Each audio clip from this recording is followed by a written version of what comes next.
નમસ્કાર વિદ્યાર્થી મિત્રો, યુટ્યુબ ઓનલાઈન લેક્ચરમાં ફરી એકવાર આપ સર્વેનું હાર્દિક સ્વાગત કરું છું. ધોરણ 10 સામાજિક વિજ્ઞાન વિષયમાં અલગ અલગ લેક્ચરમાં અલગ અલગ ટોપિકનો આપણે અભ્યાસ કરી રહ્યા છીએ. ફટાફટ 30 મિનિટમાં સંપૂર્ણ પ્રકરણનું રિવિઝન પણ કરી રહ્યા છીએ. આજે આપણે પ્રકરણ 4 ભારતનો સાહિત્યિક વારસોના વન લાઇનર મિત્રો સવાલોનો આપણે અભ્યાસ કરવાના છે. તો ફટાફટ મિત્રો છે તૈયાર રહેજો જવાબ આપવા માટે. વન લાઇનર સવાલમાં આપણે આગળ વધીએ કે સંસ્કૃતના મહાન વ્યાકરણ શાસ્ત્રીનું નામ શું છે? સંસ્કૃતના મહાન વ્યાકરણ શાસ્ત્રીનું નામ શું છે? તો એનું નામ આવશે મિત્રો મહર્ષિ પાણિની. મહર્ષિ પાણિની. બીજો સવાલ કે મહર્ષિ પાણિનીએ કયા ગ્રંથની રચના કરી છે? મહર્ષિ પાણિનીએ કયા ગ્રંથની રચના કરી છે?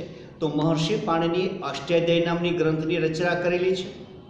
પછીનો મિત્રો સવાલ છે કે સંસ્કૃત સાહિત્યના વિશ્વ પ્રસિદ્ધ લેખક તરીકે કોની ગણના થઈ છે? વિશ્વ પ્રસિદ્ધ લેખક તરીકે મિત્રો કોની ગણના થઈ છે?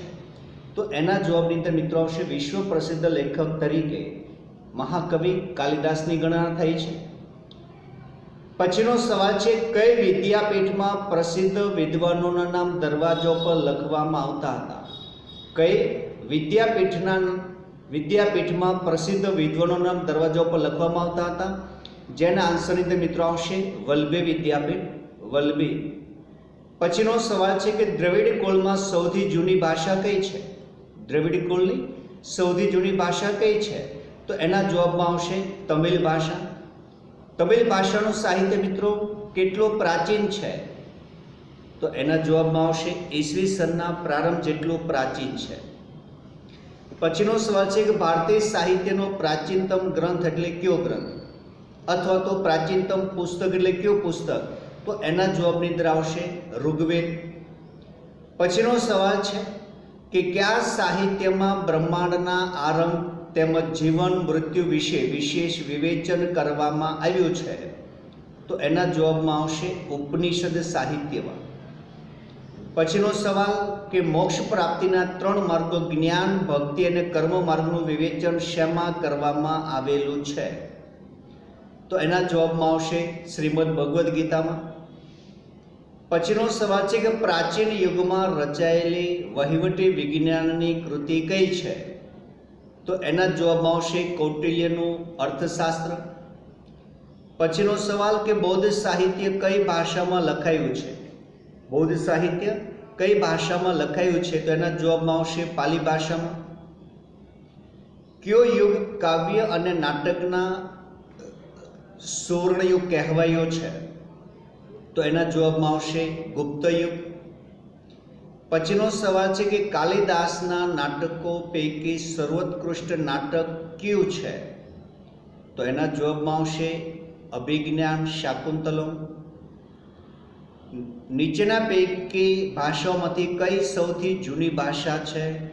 મલયાલમ, કન્નડ, તમિલ અને તેલુગુ. તો એના જવાબની અંદર મિત્રો આવશે તમિલ ભાષા. જ હમણાં જ આપણે આન્સર ઉપર જોયું. પછીનો સવાલ છે કે સંગમ સાહિત્યના ગ્રંથો પૈકી 8 કાવ્યોના સંકલનનો ગ્રંથ કયો છે? 8 કાવ્યોના સંકલનનો ગ્રંથ કયો છે? તો એના જવાબમાં આવશે એથુથોકઈ.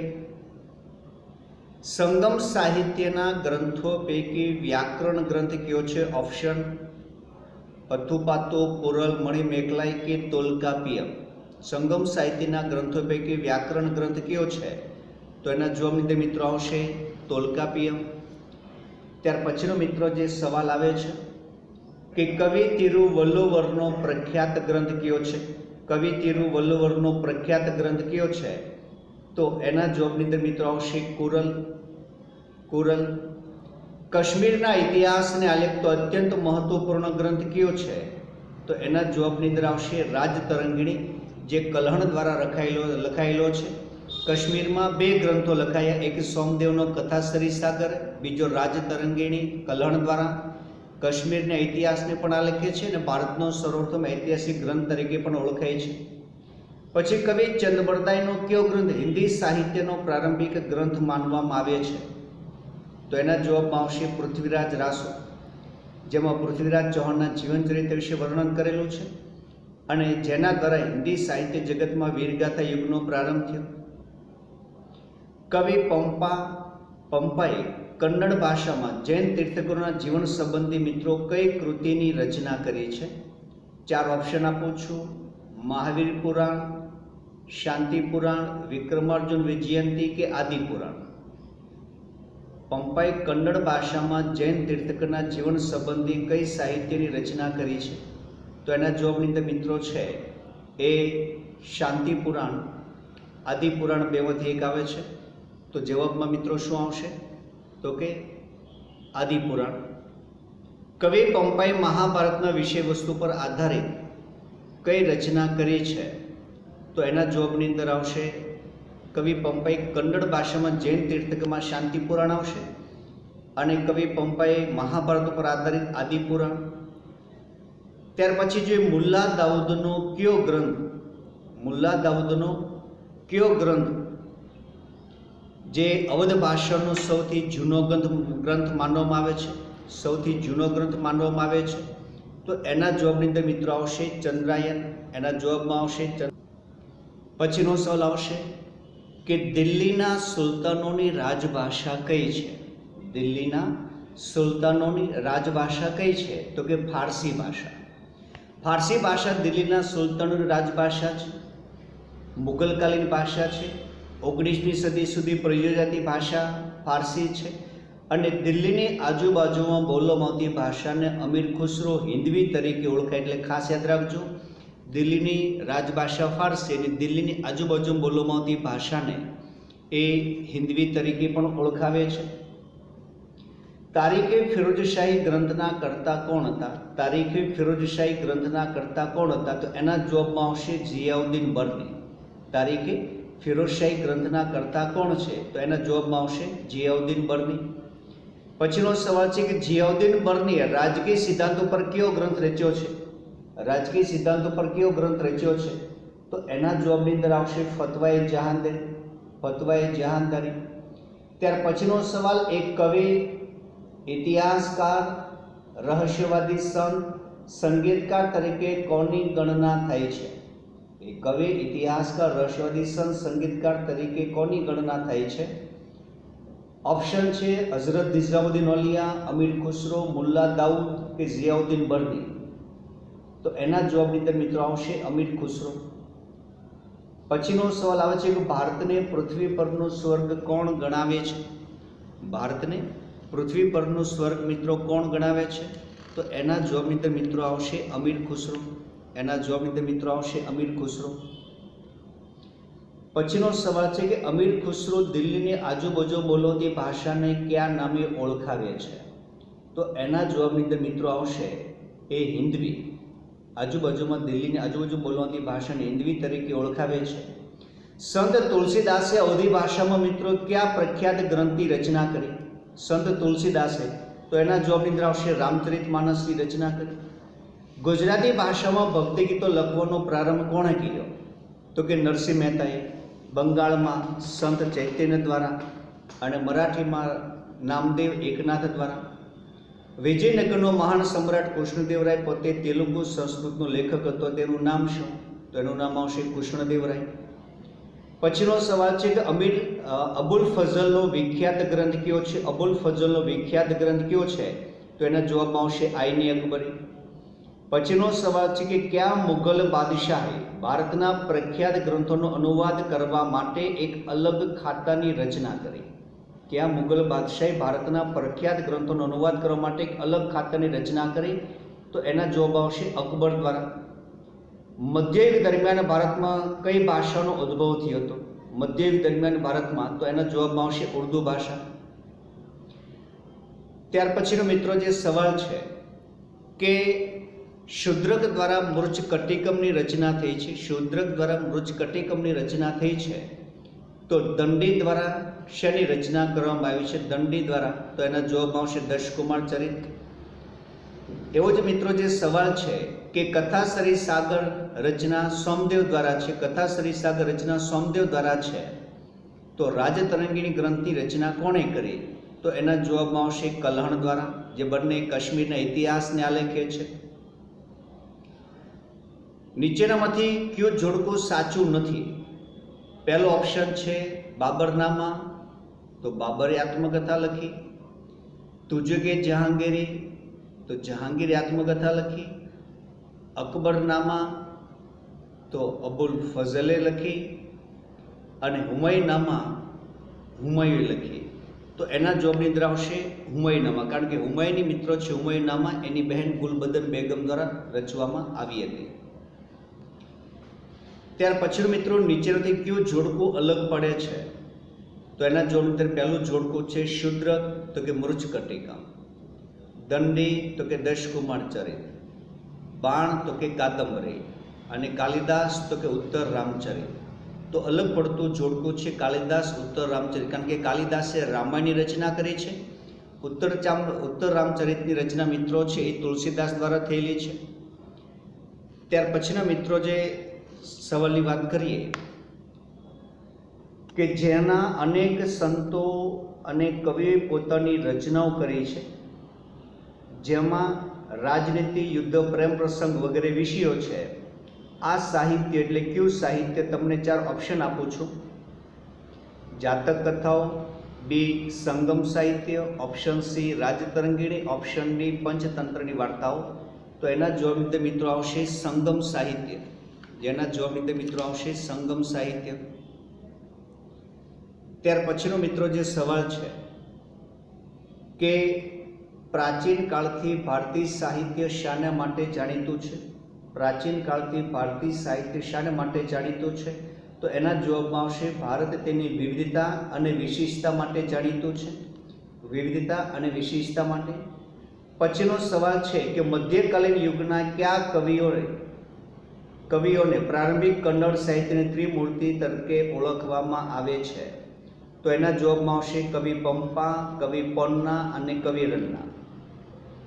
પછીનો સવાલ છે કે કઈ વિદ્યાપીઠમાં ભારતમાં વિશ્વભરમાં શ્રેષ્ઠતમ ગણાય તેવા ગ્રંથાલયો હતા? તો એના જવાબની અંદર મિત્રો આવશે કે ગ્રંથાલયો નાલંદા અને તક્ષશિલાની અંદર વિશ્વભરની અંદર શ્રેષ્ઠતમ ગણાય તેવા ગ્રંથાલયો હતા. 5મી સદીમાં કયા ચીની પ્રવાસીએ તક્ષશિલા વિદ્યાપીઠની મુલાકાત લીધી હતી? તો એના જવાબમાં આવશે ફાહિયાન દ્વારા મુલાકાત લેવામાં આવેલી છે. પછીનો સવાલ છે ચૈતન્ય મહાપ્રભુ અને પુષ્ટિ માર્ગના પ્રવર્તક વલ્લભાચાર્યજીએ પોતાના વૈષ્ણવ સંપ્રદાયની પ્રતિષ્ઠા કયા શહેરમાં મેળવી હતી? તો એના જવાબમાં આવશે વારાણસી, કાશીની અંદર મિત્રો મેળવવામાં આવેલી છે. પછીનો સવાલ છે કે નીચેનામાંથી કઈ કૃતિ મુઘલ શાસન દરમિયાન નિર્માણ પામી છે? તો એના જવાબમાં આવશે અકબરનામા. એના જવાબમાં આવશે અકબરનામા. ત્યાર પછીનો સવાલ કે નીચેનામાંથી કઈ કૃતિ મુઘલ શાસન દરમિયાન નિર્માણ પામી છે? ઓપ્શન છે મહાભારત, રામાયણ, અકબરનામા અને પંચતંત્ર. તો એના જવાબમાં આવશે અકબરનામા. વલ્લભીના શાસકો કયા વંશના રાજવીઓ હતા? તો એના જવાબમાં આવશે મૈત્રક વંશ. ત્યાર પછીનો સવાલ છે કે વિશ્વનો સૌથી મોટો કાવ્ય ગ્રંથ કયો છે? વિશ્વનો સૌથી મોટો કાવ્ય ગ્રંથ કયો છે? તો એના જવાબમાં આવશે મહાભારત. પછીનો સવાલ કે જે ગ્રંથ મહાભારતનો એક ભાગ છે જેમાં ગહન દાર્શનિક સિદ્ધાંતોનું વિવેચન કરવામાં આવ્યું છે તે ગ્રંથ એટલે કયો ગ્રંથ? તો એના જવાબમાં આવશે શ્રીમદ ભગવદ્ ગીતા. પ્રાચીન ભારતનો સર્વપ્રથમ ઐતિહાસિક ગ્રંથ એટલે રાજતરંગીણી કલ્હણ દ્વારા લખાયેલો. પછીનો સવાલ કયા કવિએ તમિલ ભાષામાં રામાયણની રચના કરી છે? તો એના જવાબમાં આવશે કવિ કંબલ.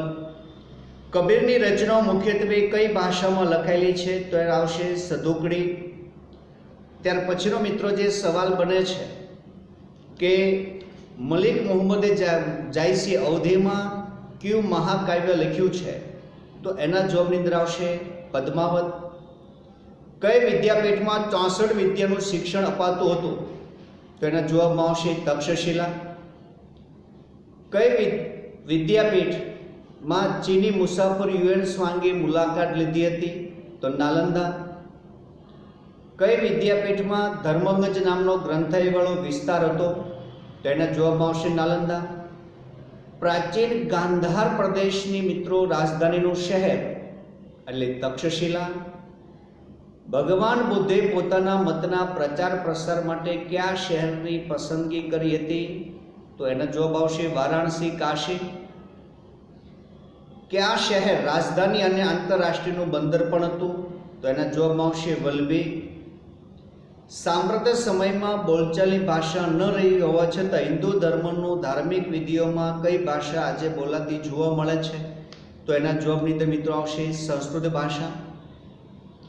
તમિલ ભાષા કયા કુળની ભાષાઓમાં સૌથી પ્રાચીન ભાષા છે? તો કે દ્રવિડ કુળ. ઋગ્વેદના છંદોનું ગાનકરણ વિધિ કયા વેદમાં આપવામાં આવી છે? તો કે સામવેદની અંદર. કયા વેદમાં અનેક પ્રકારના કર્મકાંડો સંસ્કારોનું વર્ણન છે? તો એના જવાબમાં આવશે અથર્વવેદ. બાણભટ્ટ દ્વારા કાદંબરીની રચના કરવામાં આવી તો ભવભૂતિ દ્વારા કોની રચના થઈ? તો એના જવાબની અંદર મિત્રો આવશે એક ઉત્તરરામચરિત. સમ્રાટ હર્ષવર્ધનનું જીવન ચરિત્ર આધારિત હર્ષચરિત્ર કોણે લખ્યું છે? તો કે બાણભટ્ટે. કયા ગ્રંથની રચનાથી હિન્દી સાહિત્ય જગતમાં વીરગાથા યુગનો પ્રારંભ થયો? તો એના જવાબમાં આવશે પૃથ્વીરાજ રાસો. હિન્દી સાહિત્યનો પ્રારંભિક ગ્રંથ કોણે રચ્યો? તો કે ચંદ બરદાઈ. મહાન સમ્રાટ કૃષ્ણદેવરાય કયો ગ્રંથ રચ્યો છે? તો એના જવાબમાં આવશે આમુક્તમાલ્યદા. કઈ વિદ્યાપીઠમાં ભગવાન બુદ્ધના શિષ્ય જીવે કે આયુર્વેદના પાઠો શીખ્યા હતા? તો એના જવાબમાં આવશે તક્ષશિલા. આદિ શંકરાચાર્ય જેવા સમર્થ તત્વજ્ઞે તેમના વેદાંતના નૂતન સિદ્ધાંતોની સ્વીકૃતિ માટે ક્યાં જવું પડ્યું હતું? તો જવાબમાં આવશે વારાણસી, કાશી. કયા સમ્રાટના આશ્રયથી વારાણસીના સારનાથ મઠ પ્રસિદ્ધ વિદ્યાધામ બન્યો? તો એના જવાબમાં આવશે સમ્રાટ અશોક. પ્રાચીન સમયમાં કઈ વિદ્યાપીઠ બૌદ્ધ ધર્મના હિનયાન પંથનું કેન્દ્ર હતું? તો એના જવાબમાં આવશે વલ્લભી વિદ્યાપીઠ. સાતમા શતકની મધ્યમાં પ્રસિદ્ધ બૌદ્ધ વિદ્વાનો સ્થિરમતી, ગુણમતી કઈ વિદ્યાપીઠના અગ્રણી આચાર્ય હતા? તો એના જવાબની અંદર આવશે વલ્લભી વિદ્યાપીઠ. તો આ પ્રકારે મિત્રો આજના લેક્ચરમાં પ્રકરણ 4નો આપણે અભ્યાસ કર્યો. વન લાઇનર સવાલનો અભ્યાસ કર્યો. ફરી પાછા આપણે આવતા પ્રકરણની અંદર અન્ય આવા જ કોઈ પ્રકરણનો આપણે વન લાઇનર સવાલનો આપણે અભ્યાસ કરશું. તો આ પ્રકારે બહોળા માત્રામાં રેગ્યુલર જોડાતા રહેવું. જે નવા વિદ્યાર્થી મિત્રો છે, જો તમને વિડીયો પસંદ આવ્યો હોય તો લાઈક કરો, શેર કરો અને સબસ્ક્રાઈબ કરવાનું બિલકુલ ભૂલતા નહીં. તો આજના લેક્ચરમાં અહીંયા સુધી. ફરી પાછા આપણે નવા પ્રકરણ સાથે મળશું. ત્યાં સુધી આવજો. નમસ્કાર.